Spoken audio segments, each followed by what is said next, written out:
Position, Georgia Congressman Rich McCormick.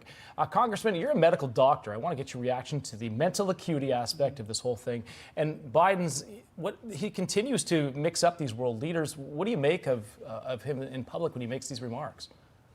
It's pretty simple. Anybody who's seen anybody, a loved one or somebody they know, go through dementia, you see this waxing and waning of their mental acuity.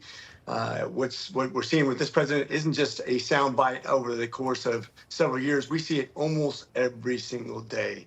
You saw it during his campaign. It was amazing that he's actually continues to deteriorate, that they continue to let him run for president of the United States when he cannot remember basic facts. He doesn't know which way to exit a stage. He doesn't know who's behind him. He doesn't know who's beside him. He doesn't know where to walk to go into the White House sometimes. He has to be directed by Secret Service. It's really embarrassing to watch his physical acuity actually decrease, falling off bikes, falling down stairs, falling off stage. This is something that happens to you when you get older, and it's sad, but it's not something you should have in somebody who's going to be the most powerful man or woman in the United States. How concerning is this when you see him on stage mixing up world leaders, saying things like red and green states? The Democrats seem to laugh this off and say, oh, everyone does that. But everyone doesn't do this. Everyone's not the sitting president. I don't think anybody is kidding themselves. This guy cannot make it another 4 years. What does that mean? Kamala Harris. Let that sink in. The same policies, only a worse leader.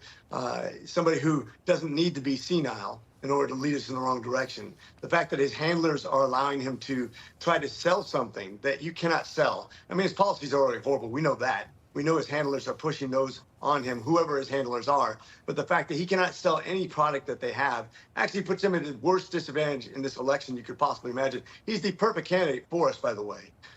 But I really don't look forward to having another 4 years or even another 4 months of somebody who doesn't even know the basic facts of life, can't sell his product, can't lead this nation, can't inspire us, which are all very important policy points for the president of the United States. Yeah, and at the heart of this, too, is the actual report and what it said. Donald Trump responding in a statement saying this has proven to be a two-tier justice system, an unconstitutional selective prosecution. The Biden documents case is 100 times different and more severe than mine. Would you agree that that's an accurate assessment of this American justice system we're seeing play out?